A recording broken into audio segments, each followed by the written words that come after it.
so much for being here at Rare Books San Francisco on this beautiful sunshiny day. But if the sun was shining, you'd be outside, so thank you for being here. I am Jen Johnson with Rare Books San Francisco, so we're the producers of the fair, and we're so excited to have Richard Wagener and of course Kevin Kosik from the Book Club of California here. We love to have community partnerships, and we are very excited to have them here for this talk. So I am not going to say a lot. I'm going to turn it over to Kevin and to Richard, because who wants to hear me talk? If you do, I'm in booth 108. But great. But thank you very much for being here and for the Book Club of California support. If you're not a member, become a member. You should do it. If you want Richard's books, you can find them in the back. Thanks. Thank you. Thank you. Is this on? Can everyone hear me back there? Great. So, good afternoon. It's now officially afternoon, so hopefully I'm the first one to say good afternoon and welcome to the Book Club's program here at Rare Books San Francisco.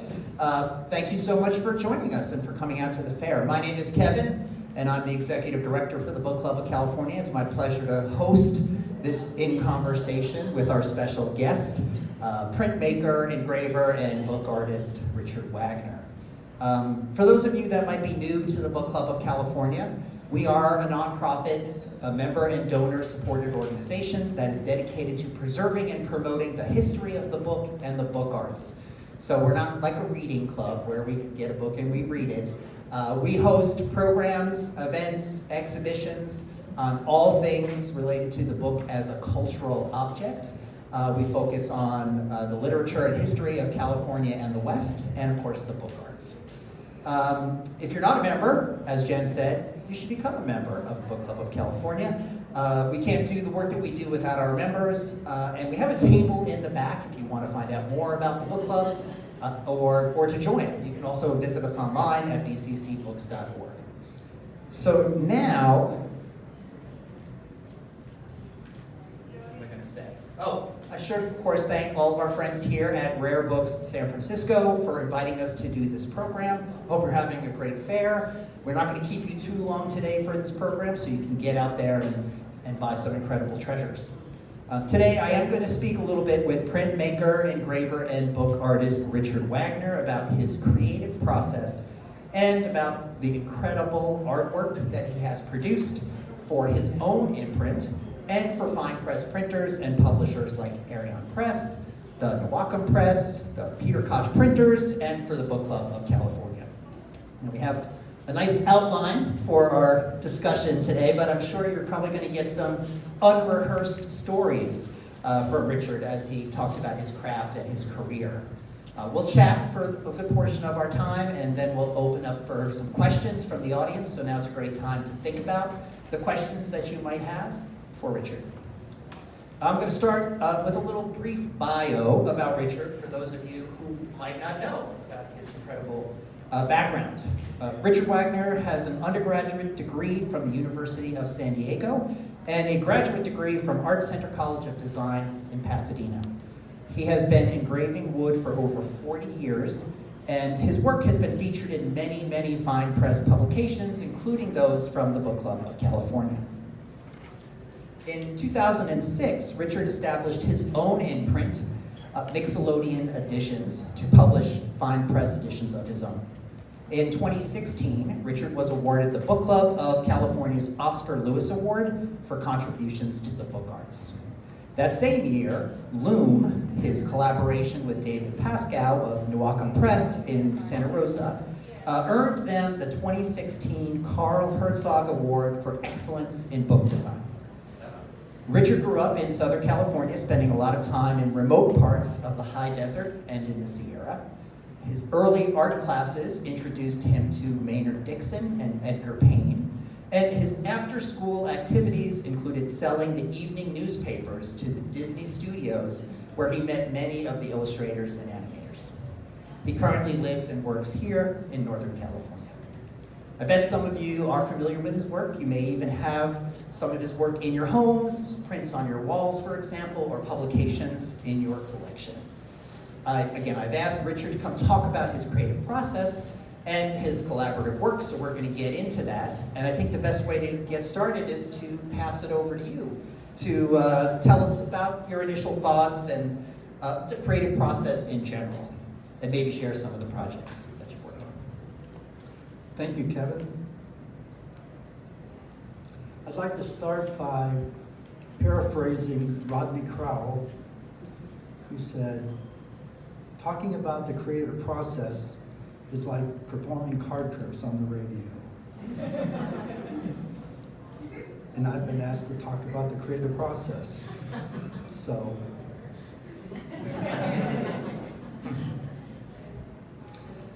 I find it very difficult to talk about the creative process because there's not a format, there's not a template for what we do.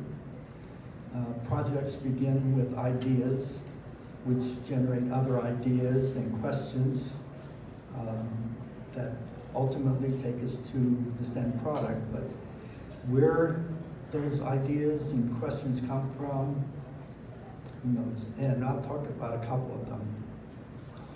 My introduction into the world of fine press books came through Peter Koch, who saw my work and immediately said, we should do a book together.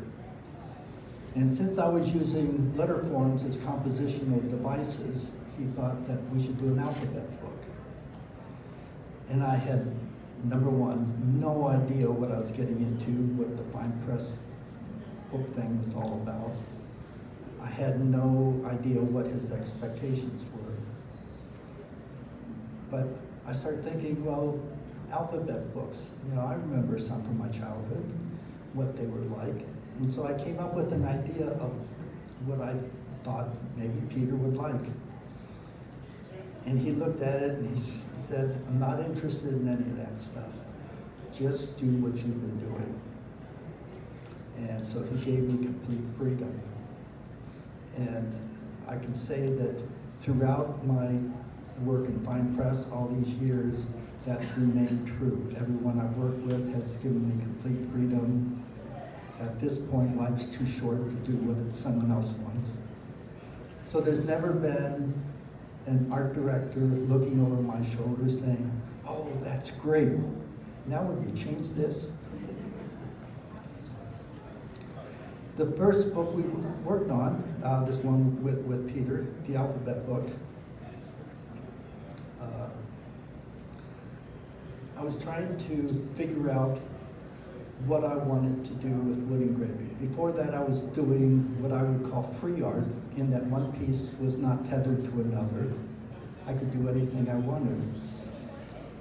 But now, talking about doing a book, I had to come up with 26 images that hopefully would be a cohesive series that would fit in this book. So my whole thought process started changing in really thinking about what it is I'm doing, why I'm doing it, and anything else that came to mind, but in service of this project. So, as Kevin said, I have an undergraduate degree in natural science and a graduate degree in abstract painting. So one of the things I was trying to do was bring the two together. I figured this is who I am, this is what I've pursued, and let's see what happens. So this book was zebra noise with a flatted seventh.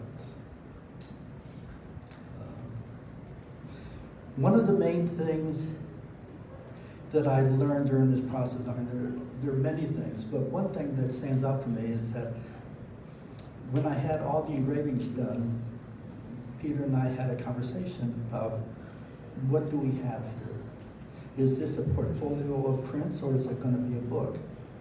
And if it's a book, is there going to be a text? So I wanted it to be a text.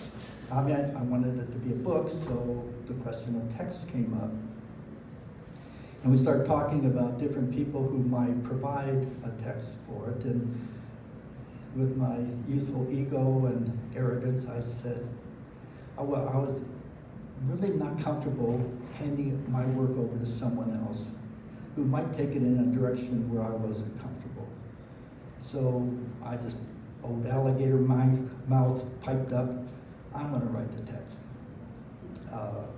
And I'm not a writer at all. But I kind of committed myself, so I started writing. Peter saw all these different little vignette stories that I had written, maybe a half page. And he showed it to people, and they said, you know, there's something there, but it needs a lot of work. And if you're not a writer, you have no idea what that means. But one afternoon, Peter invited a poet over to a studio, and I sat down with her, and she started showing me how you could use editing. And it was just this revelation. So what might have been a half a page of text, after I went back and started applying editing principles to it, might have ended up as 5 lines, 5 sentences, or something like that. But for me, this book is really not just the images, but it's the images and the text I wrote. So I'll give you a sample. It was a time of West Texas poems, sandstorms, rattlesnakes, panhandle blues, and Odessa loves. Unyielding asphalt and shotgun signs led me into nowhere. Pages of an art news magazine were caught on a barbed wire fence. I was headed to Santa Fe, but that lonely armadillo was making better time.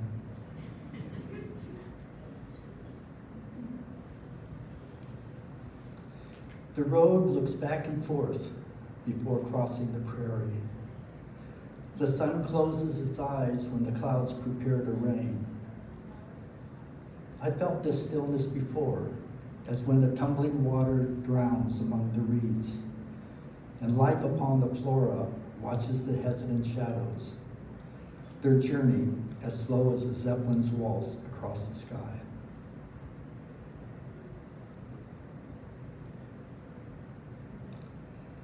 Next to the foothills, what was the remnants of a boomtown, the end of the road. I walked through the forgotten streets as the sun yearned for the far side of the western mountains. At the north end of town was the church. I sat on the only pew left, listened to the wind whisper vespers through the canceled belfry. There's a small arched hole gnawed into the back of the choir box. Even the mouse knew that last chance was no chance and moved on.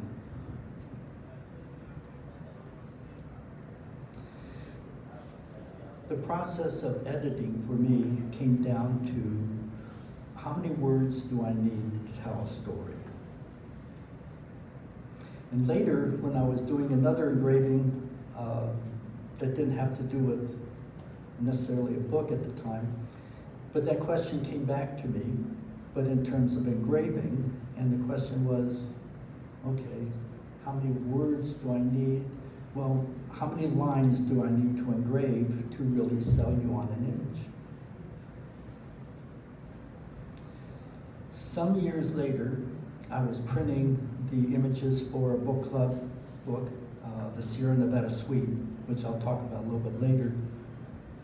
But it was at night, and I was printing. I put some ink on the press and letting it settle down, and this question came up. For almost 40 years, off and on, I had thought about something I read about a loom. And somehow, that just resonated with me. And I kept thinking about it, every once in a while. But it came to me that night, and loom and weaving and stuff. And I thought, well, okay, how many threads does it take to make a weaving? Is it 3? Is it 5? When do you achieve that? So I made a little drawing on the table, then another, and another, and started playing with this. And then I started engraving all these things to make a series, and all these different ideas came back. And somewhere, there's a show at the Los Angeles County Museum of Art many years ago about Islamic art, and was so taken with these, they were like fragments, not only of text and stuff, but also the textiles. You know, these distressed textiles from, I forget the year, but these early Persian textiles. So I was thinking about that and made this series of engravings. It was at that point when David Pascoe and I had been talking. He had brought up things, he said, you know, we should collaborate on something. And all the ideas that came up just didn't seem right for me. So I said, let's wait, you know, let's see what I'm doing in a year or so, and possibly there's something that we're both interested in. So I think it was on Earth Day 2014 or something like that. I invited David over to my studio and showed him this series of engravings that I had done. And David got excited about it, and we started designing a book. And it was amazing in terms of collaboration. It's so nice when you find someone whose vision is close to yours. There's a nice overlap there. And one of the first things we talked about that we both instantly agreed on is that we wanted a limp binding. It needed to be soft, not rigid.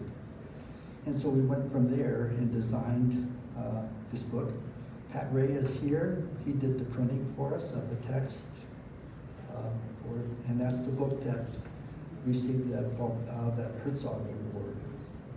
So I don't know how well you can see this. This is the first engraving in the book. Can you see it? No. There it is. I could see it over the side. So that's the first one that I drew. Just, I don't know how many lines there are, but I was thinking maybe 5 or 6. And this progresses throughout the book to something like that. And as much as these other ideas about fragments and textiles were in my mind, but I was also thinking abstractly just about an image that I wanted to present. So it has many facets to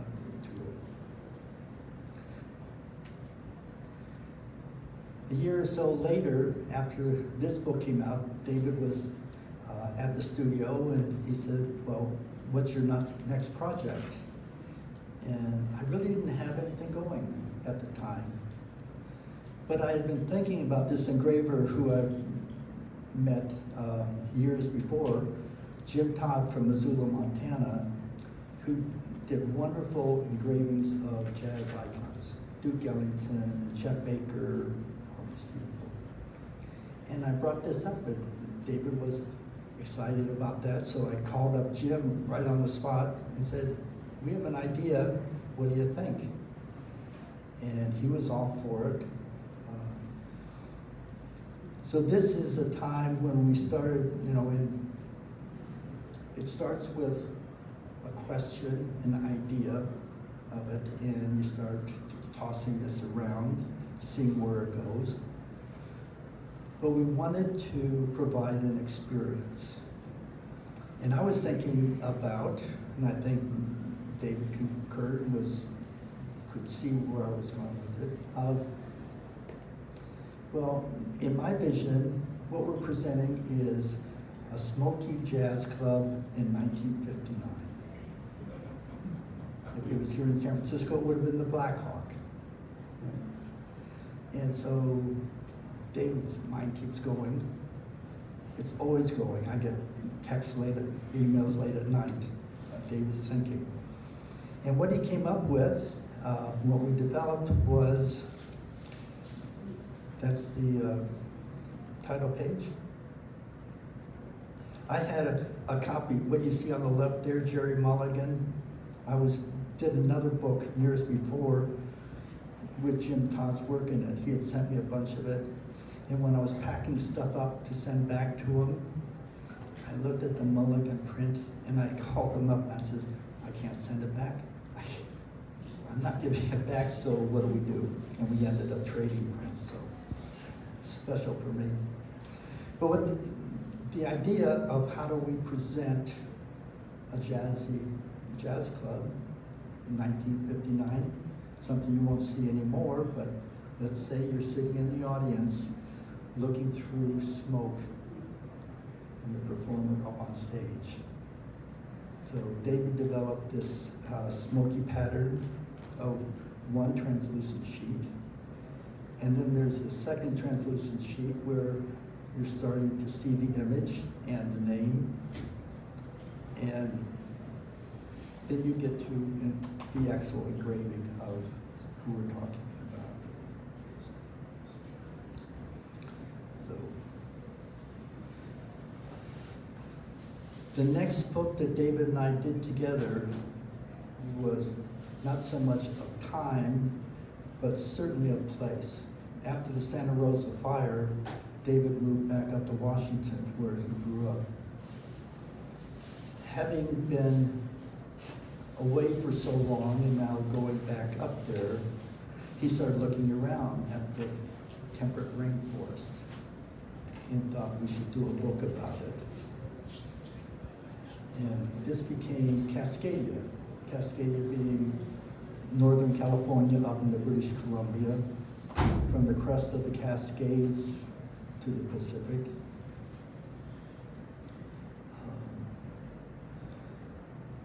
But it was kind of this experience of being out in the wilderness and hiking around. And the questions that we would have in our own experience going out there is, you're always looking at something different. There's always something around the bend or over the hill that you want to see.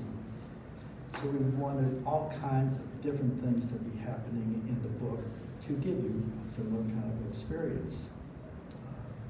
This paste paper that we had done by a woman back in Massachusetts. So the verticality, the sense of the trees, and here's light coming through and opening in the trees. David found this paper. It's a hook paper, which is made back in, I believe, Indiana, someplace like that, out of locally sourced fibers. And I looked at the sample we had, and it looked to me like a forest floor. All the pine needles. When we received the paper, it was quite aromatic. I aired it out in the studio for a long time, but it's wonderful paper. And this is one of the trees. I went up to Washington. David and I hiked around the Olympic Peninsula. One of the trees we saw was this one on the beach. If you can see underneath the tree, it's all been eroded away.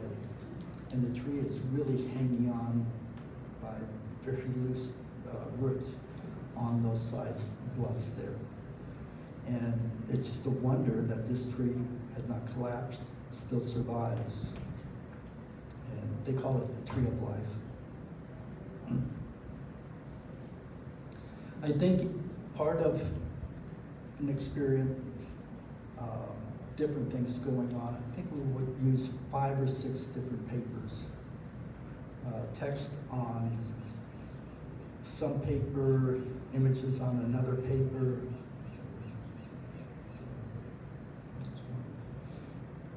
This is something Pat Ray printed, this bleed. David came up with the patterning, and Pat Ray did the printing for us of the text and also that background pattern. And here's one of my engravings for it.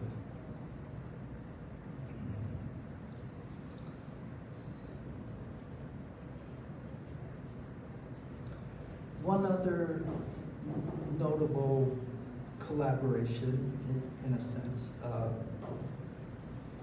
I think it was 2019 when I received an email from Arion Press inviting me down, and they said, we'd like you to meet the staff because we have something in mind for you.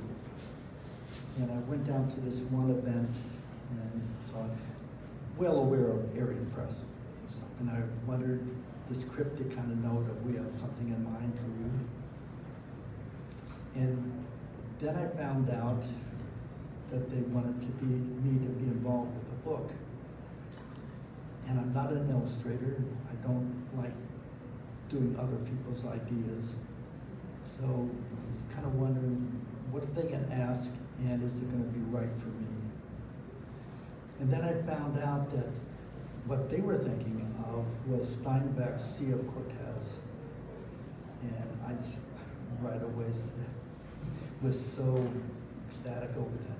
Because my sophomore English teacher in high school had turned me on to Steinbeck, and I read everything I could find, including the Sea of Cortez.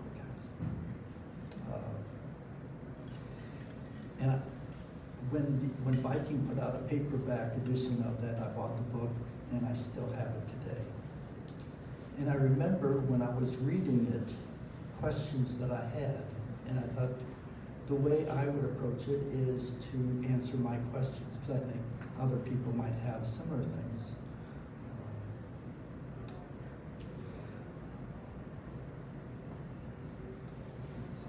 You know, I didn't bring it in here. I was going to show you something, but anyway, I came down, Blake and I talked,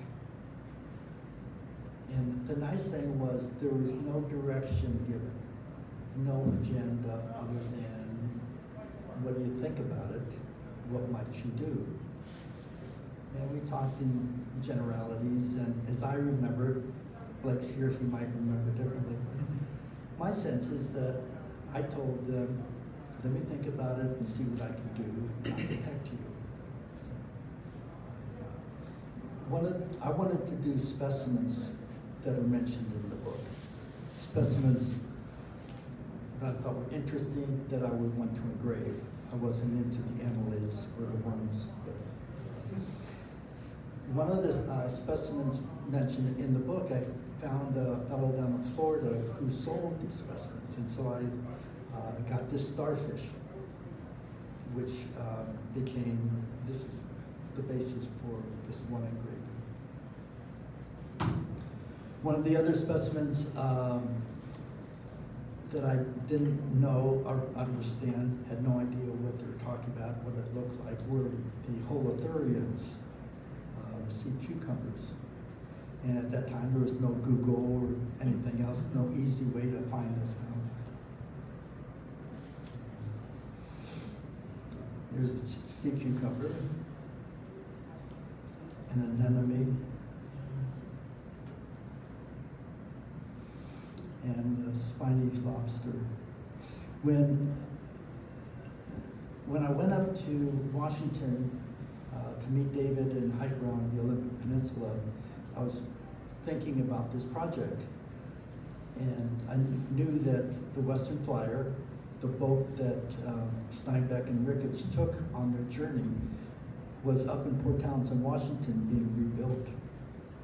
So I made an appointment with the shipwright there. And David and I went there and saw the boat half taken apart, and was able to get on the boat, see what it was like, the cramped quarters. It's quite a revelation. You can see that. They also were able to, maybe through the Steinbeck Foundation, they provided me a picture that was taken on the actual day in March 1940, if I'm correct, when the Western Flyer left Monterey Bay. So I did this color engraving for that. Do you want to talk, those are all your great collaborations. Do you want to talk about your solo work a little bit? I could. From your own press.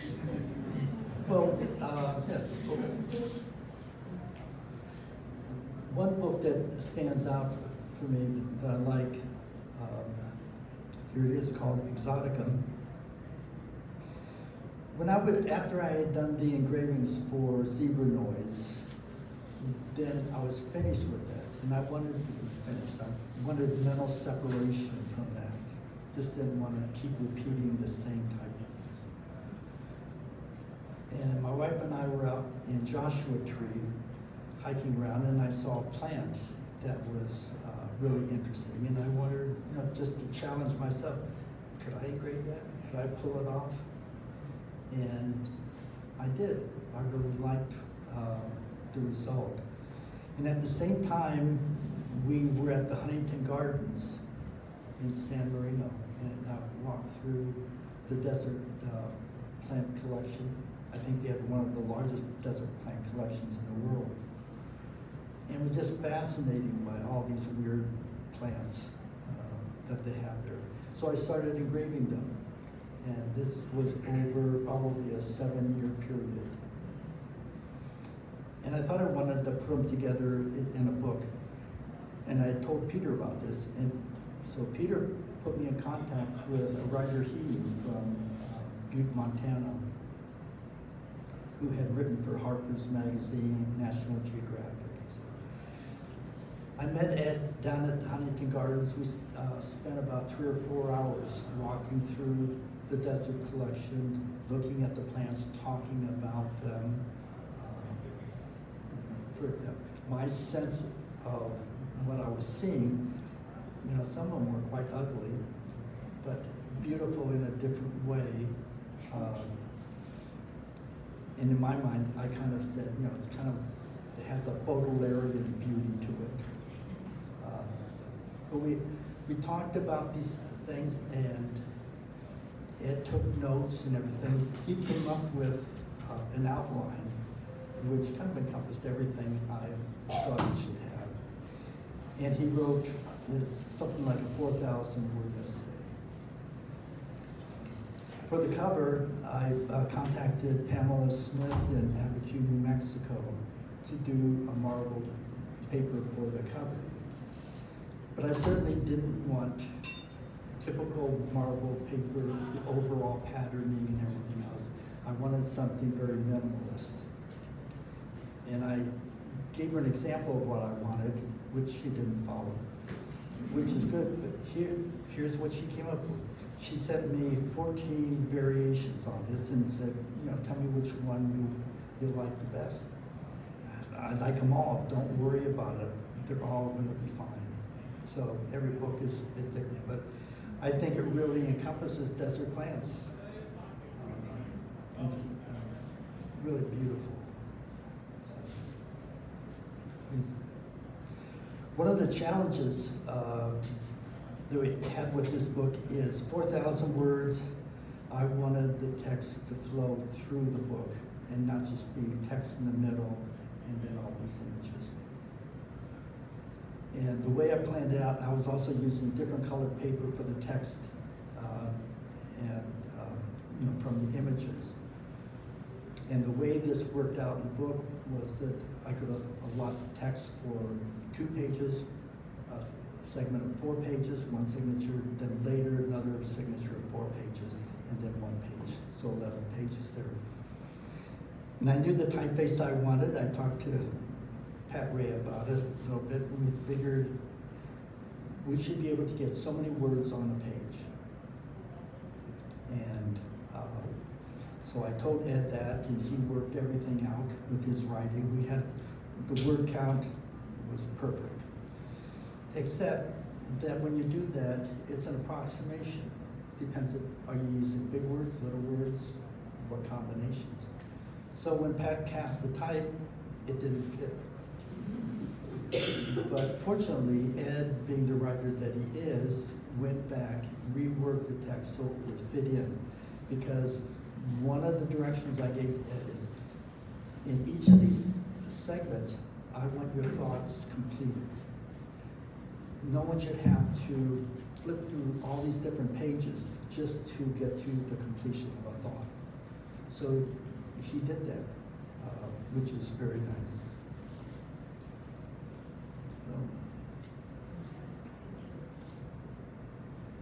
So it's a book.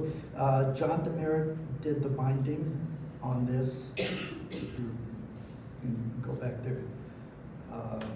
And one of the things you probably can't see here is there's a very minimalist strip of the terracotta leather on the edge of the book, which is just nails it. It's really beautiful. Yeah, you're ready for me to jump in? Sure.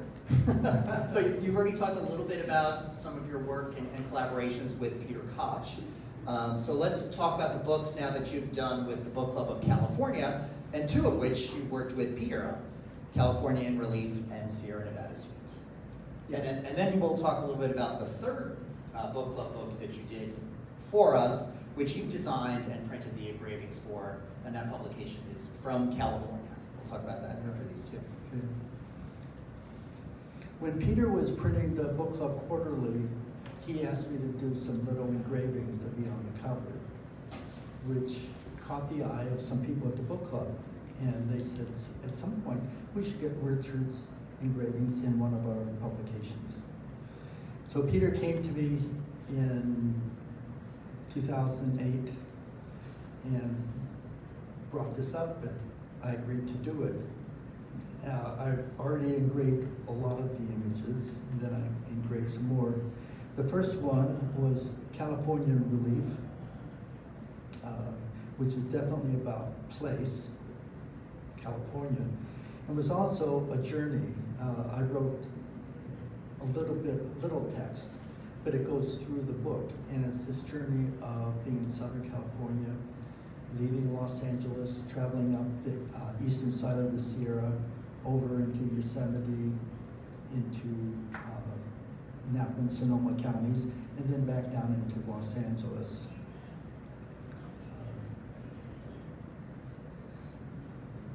So that's a tree from kind of up above Olmsted Point in Yosemite. These are rocks in the Alabama hills. You're familiar with that, down by Lone Pine. This is in the Napa Valley. This is at a winery. I was approached by someone to do something for this particular winery. They wanted some artwork, and they told me what they wanted, which is death to me. I tried to do it. I didn't like it. They didn't like it. But I had done this, which I really liked, which had nothing to do with what they wanted.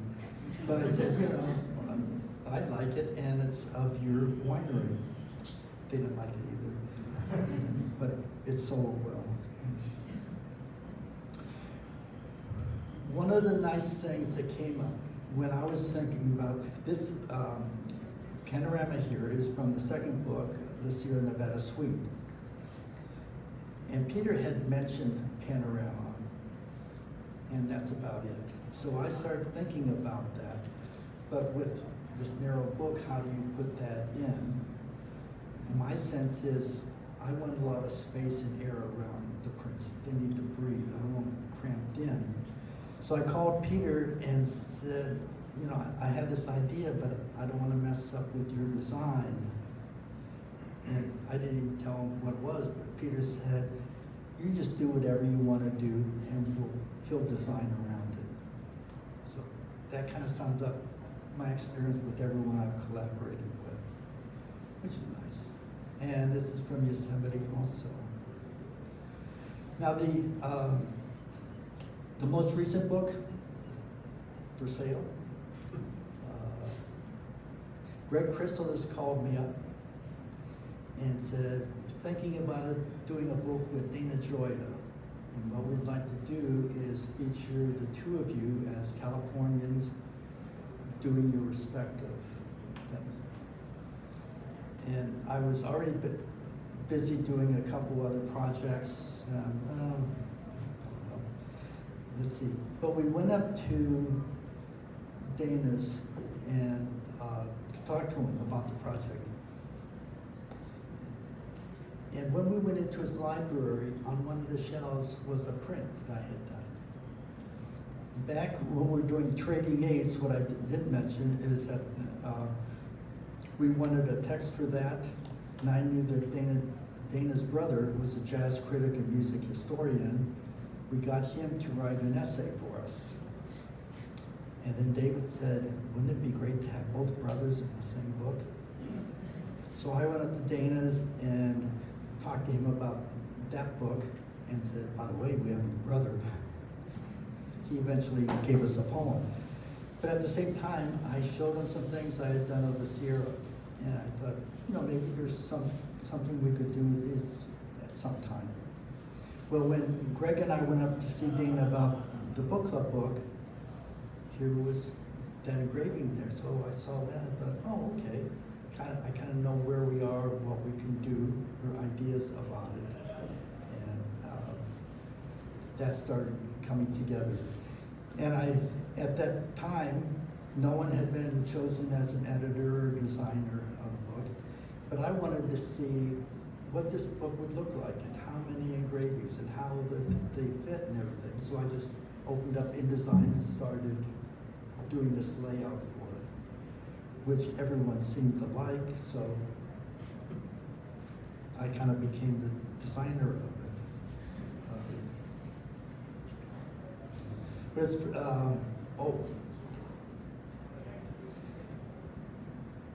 all these projects, they say, there's this idea, there's this question, what is it? What are we dealing with? What are we trying to show? And I'm thinking California and sun and mountains and all these different things. And I had an idea for the cover that I thought, well, maybe I could do something. But in reality, I was thinking of Rebecca Shanley, who does this amazing stuff. She has a table back here. If you haven't seen her stuff, get back there. And she came up with this cover of the poppies, which I think is just beautiful and perfect for the feeling of this book. So there's one of my engravings of a tree up in Donner Pass. I think from the Sierra.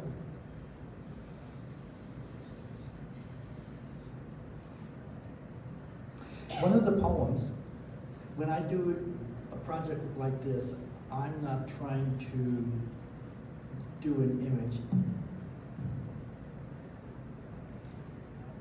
with a one-to-one relationship with the text or the poem. I would like to do something that is a complement to it, has the same feel, whatever. But there's a poem in the book called Film Noir, and I started thinking about that. And the question, for whatever reason, that came to me is, what kind of a car would Jimmy Cagney drive back in the 40s, very early 50s? And so I came up with, this is I think it's a 1953 Packard Super Deluxe Touring Sedan. And I thought, well, that's what you would drive. And when I say ideas come from everywhere, and sometimes you have no idea what it's all about, and it's really hard to explain to anyone. But I was going to do, I had done an engraving that was in California relief of the Pantages Theater in Hollywood. And I thought of including the Pantages, but that block had been in a different book. It's with my archive, so I don't have access to it. So I was going to do another one with the Pantages, because one of the most, besides Grauman's down in Hollywood, is probably one of the nicest theaters there. And Los Angeles being palm trees, stuff like that. And so normally I would put the palm tree off to the side. I wouldn't put something directly in the middle of it. But then, and so here's what I eventually did, but my thinking was, do you remember that piece by the conceptual artist, John Baldessari, where he's standing in front of a palm tree? Wrong. But as kind of an homage to Baldessari, I said, I'm going to put it right there in the middle. So I humor myself sometimes. And here's Northern California coast. Is that the last one I have before? one more song. From California or from what's From next? California. Okay, So this is my latest. that's the, what's next? Well, we gotta share what's next. Okay. Let's do it. Yes. I just picked up these books on Wednesday from John DeMeritt. Didn't have a chance to get regular photographs of it. This is In the Beginning. It's the third collaboration I've done with the poet Robert Brinkhurst. And he sent me the poem. I just really liked it. Wanted to do something with it. I didn't know what I was going to do for it. And it was really, I tried a couple things that just weren't working. And I was almost despairing. I thought, you know, maybe I just don't have any ideas anymore. Maybe I'm at a dead end. And then I happened to be reading the writings of Shitao, who's a Chinese painter, late 17th, early 18th century. And something in there just resonated with me. I know what I'm going to do. You have to come back to my table to see what I did. But, this is the book. The cover paper was made by Heather Peters, who is down in Canyon Country, down by Los Angeles. And it's handmade paper that she did, we talked about a little bit. Every cover is different. So if you want a copy, you can pick out the one that resonates the best. So anyway, it's a wonderful poem by Robert Brinkhurst. Well, I think, how are we doing on time? Do you see the time on there? Oh, we're getting close to the top We're of the... here at 5, right? Well, yeah, we're here till 5, and Richard will be at his table. But we have a minute or two, and maybe if there's some questions from the audience, we can take a question or two. We'll go right here in front. Can you talk about the difference between doing a piece of art that you would hang on the wall and doing art for the book? Like, what is it about that format that you enjoy doing work for? I don't.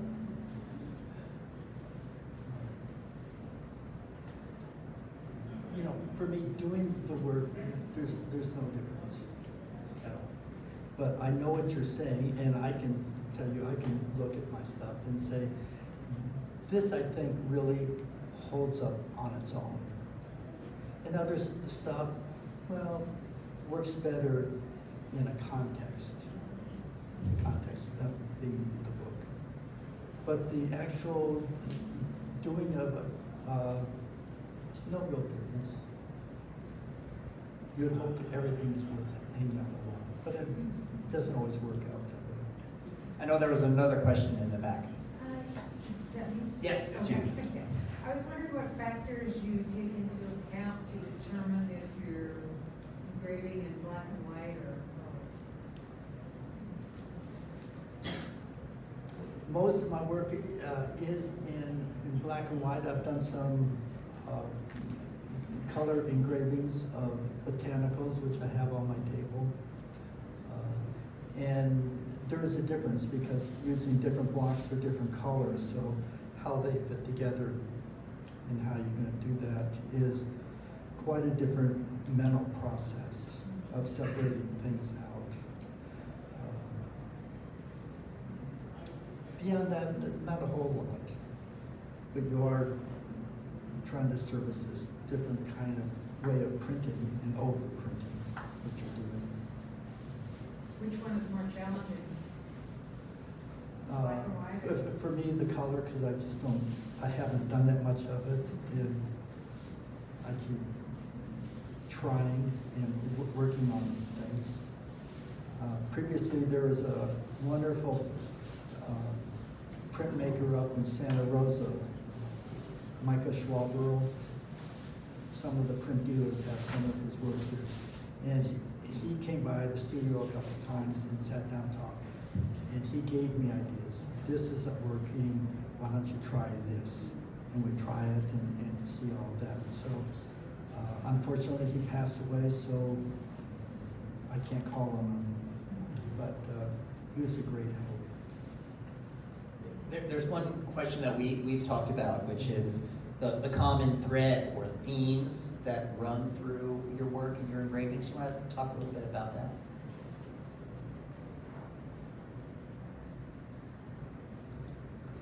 Well, the most obvious common thread is it's all me. I'm trying to put myself into the work, in whatever, which is why, you know, I made that statement that I don't like working for other people's ideas. If they're not mine, I get grumpy. It bores me and stuff like that. I mean, other people can have ideas, and they have come to me, but the ideas really resonate, and I get into it, but it's my work in doing it and the way I want to present it. And the other thing that has shown up in a way through a number of the books, California Relief is about time and place, for that time, journey, and everything else. Here in Nevada Suite is definitely about a place. Trading Aids, definitely time and place. So I think in different ways, I might think of it different than you might even perceive it, but that's certainly an awareness of different projects. Well, this is actually the end of our time together. So time and place. I'm going to see if I know you wanted to thank some folks and mention some folks who are here in the room that you've worked with. Blake Riley is here from Arion Press. John Bernard, bookbinder, who's done a number of projects. So I'll tell you one, this Exotica that John did, I was showing it at Codex, and another binder came by the table and was looking at it and just, oh, this is so wonderful. He says, I need to do your next book. And Pat Ray is here, right there. Printer extraordinaire. David Pasco, we've collaborated on 4 books. Joel Benson, did Joel show up here? We've done printing with him. He's printed some of the books. And I mentioned Rebecca, who did the cover from California. And she also did something I didn't show you, but you can see if you come to our tables, this wonderful 4-color print that she did for our book on bonsai plants. So let's give it up for all the artists here in the room. And for Richard.